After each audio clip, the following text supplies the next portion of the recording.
When we look at self-defense in an assault case, that can be as serious as a murder charge all the way down to a simple battery. With self-defense, there are some key facts we need to look at. Number one, what level of force did you use in your self-defense?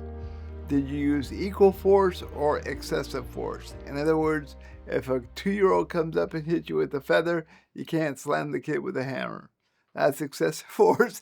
I know that sounds silly, but sometimes people overreact to situations um, and go way over the top. When we're trying to prove self-defense, number one, what we're trying to prove is your knowledge of the other person's prior history for violence. We're trying to show that you were in fear for your life or in fear for your safety. And we're trying to show that the force that you used was just enough to get you out of the situation. In California, you don't have to leave. You don't have to run away. You can stand your ground. That's allowed. You just have to make sure you use the right level of force. And that's our job to try and show that. When we're talking about self-defense and how we prove that for you, it's actually the defense's job, my job to prove self-defense. The prosecution doesn't have to prove it. I have to prove self-defense. What we look at is, number one, were you acting reasonably, and can we prove that? One of the things that we can look at is your past history. Were you the victim of other assaults by the same person? That's a key fact that we should try and prove. Sometimes we look at whether you were the victim of assaults, period, in the past by somebody else at some earlier point in your life. Additionally, we look at the quote victim, the one that you're accused of assaulting. In a self-defense case, the attitude, the prior conduct, and your knowledge of that prior conduct that the quote victim has done is a key factor we try and prove. We try and prove that you knew the other person was dangerous, and that helps us prove self-defense.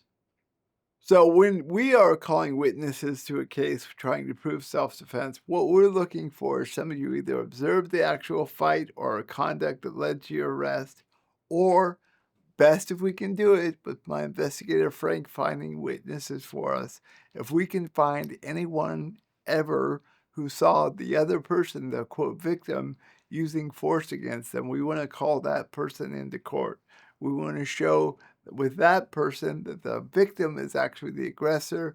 We want to show any instances where they attack somebody else, where they overreact to a situation, where they turned a verbal situation into violence. We look for witnesses that can help us prove that. One of the things we hear about often is the police did something to me during my arrest. The police were heavy-handed, the police didn't believe me, something like that. I want you to think about a couple things. Number one, law enforcement officers in general are good people and they're trying to do their job. Most of what happens with, quote, police misconduct is not the cop actually doing something wrong. What is happening is the person they're interviewing is lying about you. And the victim or the witnesses have some beef and they're lying about you. The police officers, with all due respect, are parroting what they're told. They make an assumption because you're the one that got arrested that therefore the evidence should be framed to show you're guilty. My job is to show that they misinterpreted the facts, that they talked to the witnesses who had bias. My job is to show the jury that the police officers, while good intention and while trying to do their job, didn't get it right. So when we're talking about an assault charge, aggravated battery, aggravated assault, assault with a deadly weapon, you're trying to get those charges reduced. One of the things we're most looking for is how reasonable was your conduct? If there was something you actually did wrong, we can send you to anger management classes and do that before the outcome of the case to show you've learned the error of your ways and you're trying to make things better. If alcohol or drugs was involved, then 85% of the time with crimes, there's some level of alcohol or drug use involved that led to the crime. We want to show the judge or the prosecutor that you've changed your ways, you've gotten sober, you've done things to get away from your addiction issues.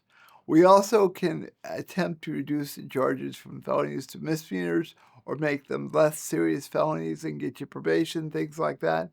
We can do that by showing that the level of injury actually caused is less significant than initially thought by the police. We can also look for whether or not there's some mental health impairment or mental health issue or physical issue or other stressors that might have led to the conduct. The bottom line is we'll do whatever we can. We'll find whatever reasonable and truthful things are out there that might help you with your defense. If you've been arrested for some kind of assault with a deadly weapon or aggravated assault of any kind or simple battery, don't fight this one alone. The outcome is potentially very severe.